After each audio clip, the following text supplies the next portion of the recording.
Hello everyone. Welcome back to NOSET with Jaspreet. So in today's video, we are going to discuss about the roadmap to NOSET 2026, that is NOSET 11. हमारे 11 सितंबर को NOSET होने वाला है. Believe me, जो एक pressure होता है ना कि इस अटेम्प्ट में क्लियर नहीं हुआ तो अगले 6 महीने फिर से पढ़ना पड़ेगा, वो रियल है. बिलीव मी, वो सबको वो मेंटल प्रेशर होता है. So what are the tips and tricks that you must know. ठीक है, देखो, ऐसा नहीं है कि जो टिप्स एंड ट्रिक्स मैं दे रही हूँ उसी से नॉट क्लियर हो जाएगा, but yes they will definitely help you. देखो, जब भी आप किसी भी एग्जाम की प्रिपरेशन कर रहे होते हो ना, सबसे इंपॉर्टेंट चीज क्या होती है आपके पास. आपको 100% सिलेबस नहीं पढ़ना है.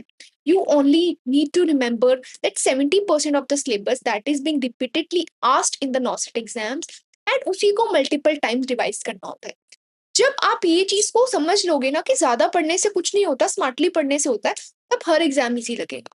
अब देखो, बहुत लोग होते हैं जिसे जो आपको लिटरली मतलब बोलेंगे कि हर चीज पढ़ो, ये भी पढ़ लो, वो भी पढ़ लो. नो, ऐसा नहीं होता.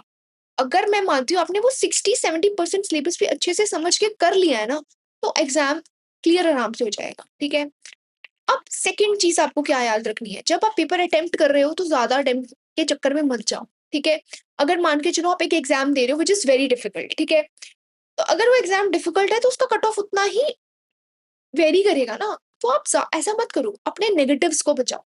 जब आप नेगेटिव बचा लोगे, आपके मार्क्स तो कम रह जाए बट आपका रैंक ऊपर रहेगा.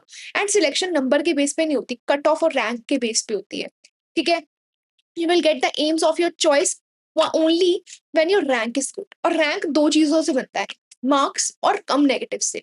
अगर दो लोग ऐसे हैं जिनके 90 मार्क्स हैं और एक के 4 नेगेटिव हैं, एक के 6, तो 4 वाला ऊपर चला जाता है. ठीक है, and believe me, I have seen so many people जिसमें 37, 38, 39 रैंक वालों के में 38 रैंक को वो एम्स नहीं मिला जो उसको चाहिए था, पर 37 वाले को मिल गया. तो नेगेटिव्स को बचाओ. तीसरी चीज, जिस दिन आपका एग्जाम है उसको फ्री माइंड से दो. उसके बाद आंसर की तो मैं कहती हूँ देखो ही मत, क्योंकि आंसर की देख के क्या हो जाएगा, मुझे तो लगता नहीं. मैं तो ये रिकमेंड करती हूँ कभी भी आंसर की मत देखो, सीधा रिजल्ट देखो.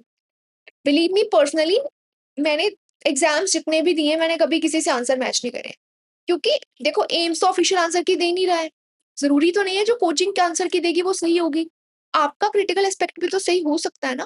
तो be confident, but don't be over confident. जरूरी नहीं है कि कुछ भी अनशन कराओगे तो वो सही होगा. नो, कॉन्फिडेंस और ओवर कॉन्फिडेंस में एक फाइन लाइन रखो. हर एग्जाम क्लियर होगा. ठीक है, कभी भी किसी के नोट्स पे डिपेंडेंट मत रहो. Make your own notes, revise the last minute revision notes on your own. ठीक है, सक्सेस तब आएगी जब आप कंसिस्टेंटली उस चीज पे काम करोगे. रोज 10 घंटे चाहे नहीं पढ़ो, बट रोज 2 घंटे कंसिस्टेंटली पढ़ो, which is very important to clear the नॉटसेट एग्जाम. ठीक है, एंड बिलीव मी, जब आपके पास एक बार इन नॉटसेट की जॉब है ना, ये बहुत, मैंने कहती चिल जॉब है. बहुत बिजी बिजी एम्स भी हैं, but you will get a mental satisfaction once you have a job in your hand and you have a good personal life. It will give you a mental peace which is most necessary. ठीक है, बहुत ज्यादा पैसे मैं नहीं बोलती इसमें बहुत ज्यादा पैसे हैं, बट एक सिक्योर जॉब है. आजकल की टाइम में एक सिक्योर जॉब होना जिसमें आपके पास अपनी पर्सनल लाइफ के लिए भी पूरा टाइम है. ठीक है, बिलीव मी, 6 घंटे की ड्यूटी है. आप सपोज 6, 8, 10 घंटे बाद भी घर आ रहे हो, तो शाम आपके पास पूरी इवनिंग, पूरी मॉर्निंग आपके पास अपने क्वालिटी टाइम के लिए बहुत स्पेस है. ठीक है, you have a good space for your own. ठीक है, आपके पास, अगर आप बैचलर हो, आप मैरिड हो, तो आपके पास फुल स्टेप है, फुल स्कोप है. आपके पास शिफ्ट ड्यूटी है. शिफ्ट ड्यूटी का ड्रॉबैक तो होता है कि आपके पास कोई लाइफ शेड्यूल नहीं है, बट इससे आपकी लाइफ में थोड़ी फ्लेक्सिबिलिटी भी आती है.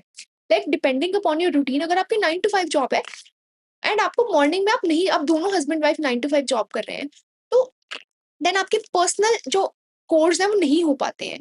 So this job being in shift makes your life like less rigid. ठीक है, थोड़ी फ्लेक्सिबिलिटी आ जाती है कि आप, अगर मॉर्निंग में आपको कुछ काम है तो आप इवनिंग ड्यूटी कर सकते हो, depending upon the protocol of your own hospital. तो बहुत बेनिफिट्स है. Just 4 things you must no: revise, make your own notes, be consistent, work hard. ठीक है, मल्टीपल चॉइस क्वेश्चंस जरूर रिवाइज करो. लास्ट जो प्रीवियस ईयर क्वेश्चंस है उसको करे बिना तो कभी भी नॉट सेट एग्जाम देने मत जाओ. These were the tips and tricks that you must remember.